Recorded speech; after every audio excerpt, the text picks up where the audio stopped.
کہتے ہیں یہود کا لفظ جو ہے تحوید سے ماخوذ ہے، اور تحوید کے معنی آتے ہیں لے میں لے ملانے کے، بصوت رنان، جس کو ترجیع صوت کہتے ہیں۔ اذان کے مسئلے میں ترجیع پڑھا ہوگا۔ اب ترجیع کو ترجیح ہے کہ نہیں ہے، وہ سب احناف اور غیر احناف کے مسائل تمہارے لیے سامنے ہیں۔ بہرحال ہم تو یہ کہتے ہیں کہ دونوں اپنے اپنے موقع پر صحیح ہے، خلاص، کسی کے یہاں ہے کسی کے یہاں نہیں ہے۔ بہرحال حالات کے اعتبار سے ان مسائل میں بھی ایک میں نے پہلے بھی کہا تھا کہ اب یہ فقہی اختلافات سے یہ ہٹ کر فقہ کی روشنی سے بات نہیں ہو رہی ہے، بلکہ اختلافات پر دعوتی نقطہ نظر سے غور کرنے کی بات ہو رہی ہے۔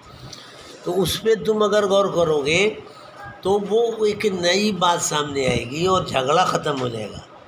اختلاف فقہیہ میں تو مسئلہ یہی ہے کہ جو جس مسلک کا ہے اس میں پختہ ہونا چاہیے۔ ہم حنفی ہیں تو اپنے حنفی مسلک پہ پختہ ہونا چاہیے۔ یہ تو نہیں کہ صاحب ہم مسلک میں آدمی ڈواڈول ہو، لیکن دوسروں کے لیے دل کشادہ ہونا چاہیے، جبکہ سب کو معلوم ہے کہ ہمارے مذاہب اربع حق ہے اور سب اس پر عمل کرنے والا ناجی ہے بفضل اللہ عز و جل، تو حق کا مسئلہ ہے۔ لیکن اس میں خاص بات دوسری غور یہ ہے کہ یہ اختلافات کا پس منظر کیا ہے، یہ بہت آسان موضوع نہیں ہے، یہ بڑی پتہ ماری کا ہے۔ تو اب اس پہ بیک گراؤنڈ میں آدمی گھسے گا، خدا کرے کہ کوئی جوئے شیر لانے والا ہو جائے، تو یہ کیوں آخر؟ اب جیسے یہ ترجیح کو ترجیح ہے کہ نہیں ہے، تو اب جس نے بھی لیا وہ کیوں لیا، اس کا بیک گراؤنڈ کیا تھا، جس نے نہیں لیا اس کا بیک گراؤنڈ کیا تھا۔ تو اس پر جب آپ غور کرو گے تو مسائل پر زمانے کا اثر، اصل ایک عنوان ہوتا ہے، مسائل پر حالات اور زمانے کا اثر۔ کوئی بھی مسئلہ آتا ہی ہے زمانے کے تقاضے پر، کہ جیسا تقاضا آیا مسئلہ پیدا ہو گیا۔ تو اب اس کے لحاظ سے ایک دعوتی نقطہ نظر سے غور کرنے کی ضرورت پڑتی ہے کہ داعی ہمیشہ نافع سے انفع اور صالح سے اصلاح کی تلاش میں رہتا ہے، اور جو قانون اس اصول پر مبنی ہوگا کہ اس میں صالح سے اصلاح اور نافع سے انفع کی تلاش جاری رہے گی، وہ اپنی زندگی کبھی بھی کھوئے گا نہیں۔ اسی نقطہ نظر سے فقہ میں زندگی ہے۔ ہم لوگ جب اس میں کم ہو گئے تو بہت سے مستشرقین نے یہ الزام لگا دیا کہ فقہ قانون اسلامی میں جمود ہے، ظالم لوگ سمجھے نہیں، اور ہماری فقہ پر، فقہ اسلامی بولنا، فقہ حنفی نہیں، فقہ اسلامی پر انہوں نے لگا دیا کہ اس میں جمود ہے۔ تو یہ ہر مسلک میں، ہر مسئلے کے اندر غور کرنے کی ضرورت کہ کیا اسباب تھے کہ حضرت سیدنا امام شافعی رحمہ نے اس کو ترجیح دیا، اور کیا اسباب تھے کہ حضرت امام حنیفہ رحمہ نے اس کو ترجیح دیا، اور کیا تھے کہ اس کو لیا۔ یہ سب عوامل کے تحت راجح و مرجوح کا مسئلہ ہے۔ دلائل کی روشنی میں ترجیح کا مسئلہ یا تطبیق کا مسئلہ، یہ سب خلفیات سے جڑا ہوا ہے۔ اس کو جب آپ غور کر کے فقہ پہ غور کریں گے نا تو ہر فقہ کے اندر ایک تازگی اور زندگی محسوس ہوگی۔ کیوں کہ عوامل بدلتے نہیں ہیں، عموماً عوامل یکساں تکرار میں آتے رہتے ہیں۔ تو یہ ایک موضوع ہے جو فقہ اسلامی پر اس ناحیے سے غور کرنے کی ضرورت ہے۔ اگر ہم اور آپ غور نہیں کریں گے نا تو جو نئی نسل یورپ و امریکہ سے اسلام میں آ رہی ہے وہ اسی ذہن سے آ رہی ہے، اور وہ اسلام کا قانون اور اسلام کی نئی طاقت اس طرح ظاہر کرے گی۔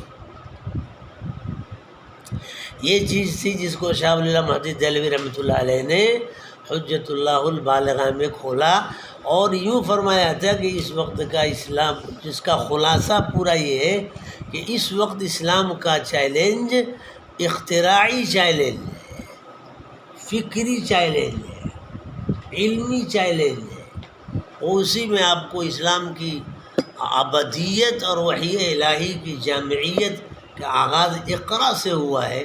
کیوں آخر؟ تو اس وقت میں نے اس سے پہلے بھی کہا کہ فقہ اسلامی اور حدیث پاک کو موضوع بنا کر اس کے ارتقائی اور تدوینی پہلو پر بحث کر کے جب آپ بہت گہرا مطالعہ کریں گے اور اس کے نوٹس تیار کریں گے تو تب جا کے آپ کو کام کی نئی نئی شکلیں سمجھ میں آئیں گی، اور آپ انڈیا کے علاوہ باہر ملکوں میں جب جائیں گے تب آپ وہاں اس کی ضرورت زیادہ محسوس کریں گے کہ وہاں کی نسل کی جو عقل ہے نا، عقل ناضج ہے، عقل مقلد کم ہے۔ تو اس کو صرف اتنا بتا دینا کافی نہیں ہوگا کہ صاحب ہمارے امام کا قول کافی نہ، اس کو مطمئن کرنا پڑے گا کہ ایسا کیوں ہے۔ اس کو دیکھتے ہوئے صاحب ہدایت نے جو دلیل عقلی دیا ہے نا، اللہ اکبر، کیسا جینیس مین تھے حضرت، وہ اس وجہ سے دیا ہے کہ وہ صاحب مرغینان کے ایک وادی خمول میں بیٹھ کر پورے آئندہ صدی کی چھاپ محسوس کر لی کہ اب جو عقل آنے والی ہے وہ نقل کو صرف نقل کہہ کے قبول کر لے نہیں، بلکہ نقل کو مطمئن کرنے کے لیے عقل کو بتانا پڑے گا۔ تو یہ تو میں نے ترجیح پر بات کرتے کرتے کہی کہ ہر اس میں غور کرنے کی ضرورت ہے۔ یہ میدان آپ کو دعوتی نقطہ نظر پہ جب آپ آئیں گے کہ تب جا کے زیادہ کھلے گا، کیونکہ دعوت میں آپ کا واسطہ ہر طبقے کے لوگوں سے پڑے گا، اور ہر طبقے کے لوگوں کی سمجھ کا معیار مستوی الگ الگ ہے۔ تو یہودیت کا کلمہ یہ ترجیع بالصوت، یعنی جس کو آواز میں لے ملانے کہتے ہیں، گنگناہٹ کہتے ہیں، اور علماء یہود یقومون بهذا العمل فی قراءتهم التوراۃ، اور یہودی علماء جب تورات پڑھتے تھے تو وہ اس طرح گنگناہٹ کے ساتھ پڑھتے تھے۔ وَكَانَ الْهَدَفُ مِنْ ذَلِكَ، اور اس کا مقصد ان کے یہاں کیا تھا شیخ؟ کہتے التلبیس علی الناس وخداعهم، کہ لوگوں کو دھوکہ دینا اور حقیقت کو مشتبہ کرنا تھا، لئے لسان کر دیتے تھے ہمیشہ۔ اور یہ جب آدمی کچا ہوتا ہے تب کرتا ہے۔ حافظ جی لوگ جب سناتے اور جہاں کچا یاد ہوگا زبر ہے کہ زیر ہے کہ پیش ہے، تو وہ ایسا امالہ ایسا مشموم کرتے ہیں صاحب کہ اس میں تینوں حرکتیں آ جاتی ہیں۔ اب تک تو ایک ہی حرکت نہیں آتی، تینوں حرکت آتی، اور تینوں حرکت تو زیر زبر ہی نہیں، اگر بس میں سکون آ جائے تو وہ بھی لا دیتے، لیکن سکون ہی ختم ہو جاتا ہے حرکت میں، یہ یاد ہوتا ہے جب آدمی کچا۔ تو چونکہ یہ ان کا لئے لسان کرنا دلیل ہے کہ یہ کچے ہیں، باطل اوپن انداز میں آ ہی نہیں سکتا، اس لیے کہ اس کو ڈر ہے کہ کھلوں گا تو راستہ بات واضح ہو جائے گی، اس لیے ہمیشہ وہ باڑے کے اندر، باؤنڈری کے اندر لکیر کھینچ کے آتا ہے، حق ہمیشہ کھل کے آتا ہے۔ اسی کو کہا وَإِنَّ مِنْهُمْ لَفَرِيقًا يَلْوُونَ أَلْسِنَتَهُمْ بِالْكِتَابِ وَمَا هُوَ مِنَ الْكِتَابِ، کہ ان میں سے ایک طبقہ ایسا ہے جو کتاب کو پڑھتے ہوئے زبان کو مروڑتا ہے، حالانکہ وہ اس کی قرأت اور وہ لفظ کتاب سے کوئی تعلق نہیں رکھتے۔ وقال تعالی من الذین هادوا يحرفون الكلم عن مواضعه يقولون سمعنا وعصينا واسمع غير مسمع وراعنا ليا بألسنتهم وطعنا في الدين۔ یہ ان یہودیوں کی سازش تھی کہ الفاظ کو مروڑ کر توڑ کر وہ دین کے عقائد سے صاحب ڈیمیج کر دیتے تھے، ایسا غلط معنی لا دیتے تھے جو عقیدہ خلاص ہو جائے۔ کہ اس آیت میں اسی بتایا گیا کہ جیسے راعینا، تو شریعت نے حساس موضوع پر یہ دلیل دیا، ہمارے لیے شریعت نے عقائد کے باب میں جو الفاظ دیے ہیں وہ ایسے دیے ہیں کہ ان کا نطق بھی غیر مشتبہ ہو اور اس کا انتخاب بھی غیر مشتبہ ہو، تو اس لیے واضح لفظ دیا ہے تاکہ باطل کہیں سے اس میں داخل نہ ہو سکے، کیونکہ عقائد کا مسئلہ سخت حساسیت کا مسئلہ ہے۔ جہاں بھی خدا نخواستہ ذرا سی آمیزش باطل کی ہو گئی تو عقیدہ ڈیمیج ہو جائے گا۔ تو اب وہ ظالم لوگ راعینہ جو کی جگہ پہ کمینے یہودی راعینہ کہہ دیتے تھے، خبیث جتنے تھے، یہودی مزاج ہے طعنًا فی الدین۔ تو اللہ نے کیا دیا؟ قول انظرنا، کہا کہ نہیں یہ مت بولو، یہ لفظ راعینہ بولو ہی مت، انظرنا بولو، تاکہ مانے اب اس میں کوئی توڑ موڑ کر ہی نہیں سکیں گے۔ تو کیوں یہ کیوں بتایا؟ تو اب اس میں سکھایا کہ دیکھو یہودی مزاج تمہارے عقیدے میں دبے پاؤں داخل ہونے کا ہے، تو اپنے الفاظ کے نطق میں بھی چوکنا رہو، الفاظ کے انتخاب میں بھی چوکنا رہو کہ کہیں خدا نخواستہ تمہارے عقیدے کے خلاف کوئی چیز شامل نہ ہونے پائے۔ تو راعینہ کی جگہ پہ کہا یہ لفظ مت بولو، قولوا انظرنا واسمعوا، کہا کہ ہاں اچھا ہمیں تھوڑا موقع دیجیے، ہمارے اوپر غور فرمائیے۔ اب یہ بول ہی نہیں سکتے ہم۔ اسی سے نقطہ نکلا کہ ہر وہ کلمہ جو ہمارا مذہبی تقدس اور تشخص رکھتا ہے اس کے اندر کسی غیر اور موہش کلمے کی آمیزش نہیں لائیں گے، وہی لفظ بولیں گے جو شریعت نے کہا، جیسے لفظ کریم اللہ، اس لفظ کو ہم اردو میں یا انگلش میں ترجمہ نہیں کریں گے، اللہ کو اللہ ہی بولیں گے، اور اتنا حساس ہے کہ اس کا تلفظ بھی منضبط ہے، رائٹنگ بھی منضبط ہے، اس لیے لفظ اللہ کہیں بھی آئے گا کیپٹل لفظ میں لکھیں گے، کیپٹل لیٹر میں، اسمال لیٹر نہیں چلے گا، اللہ ہمیشہ کیپٹل ہے۔ تو اس میں چاہیے ایک تو یہ، دوسرا اور اس کی اسپیلنگ بھی طے ہے۔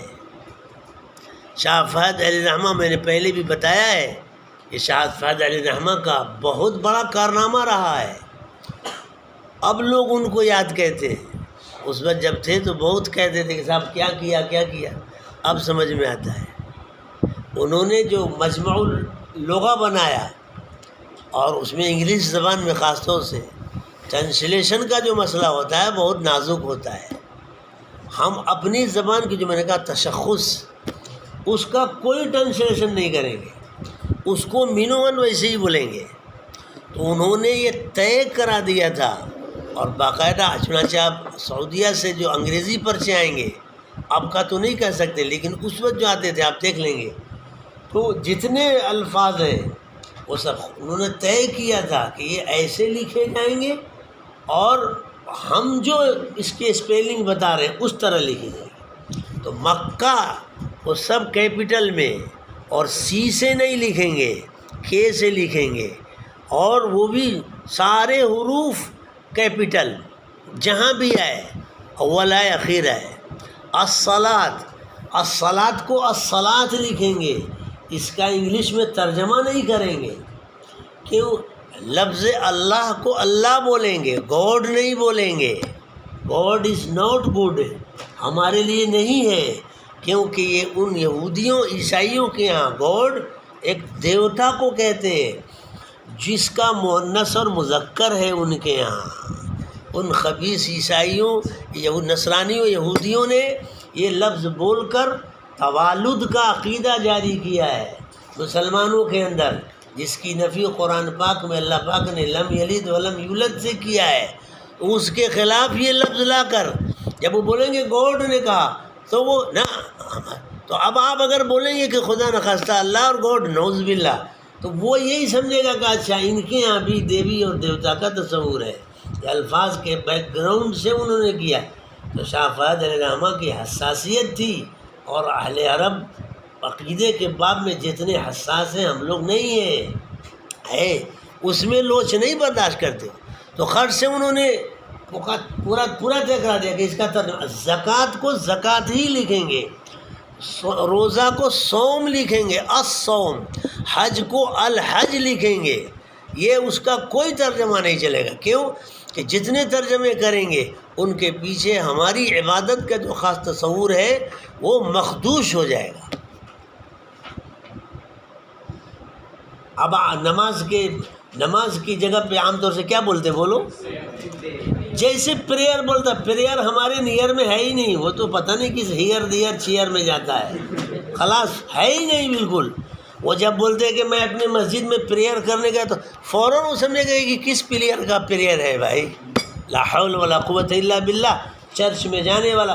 جب آپ بولیں گے کہ میں، تو فوراً تصور یہی کرے گا کہ اچھا جیسے ہم جاتے ہیں اپنے چرچ میں کرنے کے لیے گرجا گھر میں، ویسے ہی کرتے ہیں۔ لا ایاک ان تطاوع هذه الکلمات، خبردار ہمیں تو یہی بلوانا ہے کہ ہم الصلاۃ بولیں، تم بھی الصلاۃ بولو تاکہ سمجھو کہ ہے کیا صلاۃ۔ تو کہتے ہیں ہاں اب ہم تو یہی تو بلوانا چاہتے ہیں۔ داعی کو اپنی اصطلاحات پر بھی اصرار ہوتا ہے، خیر شریف میں ہی بات ہے۔ یہ تو تبلیغ کا خدا بھلا کرے کہ اس نے سادگی کے ساتھ ہمارے حقائق کو زندہ کیا ہے، تو اس لیے کبھی تبلیغ کے اس پر آپ یہ نہیں دیکھیں گے، کیا بولیں گے؟ ہمارا سالانہ اجتماع ہوتا ہے، اجتماعی کا لفظ بولیں گے، سمیلن نہیں بولیں گے، سنگٹھن نہیں بولیں گے۔ ارے سنگٹھن میں تو سنگ بھی ہے اور ٹھنی ہوئی ہے، تو کہاں ہے؟ اور ان کا سمیلن میں تو سب کا ملن ہوتا ہے، ہمارے سمیلن میں کسی کا ملن نہیں ہے، ان کے سمیلن میں سب کا ملن ہوتا ہے۔ تو وہ اگر جائے گی جماعت تو بس بھی جا رہے اس پہ لکھے ہے تبلیغی اجتماع، اور وہ ٹیڑھی ٹوپی والا بھی اللہ ہدایت دے سب کو، وہ لکھتا ہے تو بھی لکھے گا ہندی میں لکھے گا تبلیغی اجتماع۔ وہ بلواتے ہیں کہ تم یہ لفظ بولو، کہاں جا رہے ہو؟ تو مشورے میں جا رہے ہیں، مشورے کا لفظ بلواتے ہیں اور وہی لکھواتے ہیں تاکہ وہ سمجھے کہ مشورہ کیا، تب ہم کہیں گے۔ یہ اصطلاحات، یہ صحابہ کا مزاج تھا۔ چونکہ اس وقت کیا کہتے ہیں التصاق تہذیب کا زمانہ ہے، اور یہ اس میں ہر ایک دوسرے سے گتھم گتھی کے چکر میں ہے تاکہ حق کی شناخت ختم ہو جائے، اس وقت میں ہمیں ضرورت ہے کہ ہم اپنے کام میں، نام میں اور پروگرام میں بالکل صاف واضح رہیں۔ تو اس لیے اس کو بہت حساس ہونا چاہیے کہ ہم کسی اور کا، چنانچہ وہ پوری اسپیلنگ، اب انہوں نے مکہ کو سی سے لکھنا شروع کیا ہے، ایسے ہی نہیں شروع کیا ہے، اس کے پیچھے غلط تصور ہے، سمجھ گئے؟ وہ پورا کسی نے لکھ کے بھیجا بھی تھا۔ تو یہ یہاں پر یہ بتایا ہے کہ ہم کو اس کا خیال رکھنا چاہیے۔ جی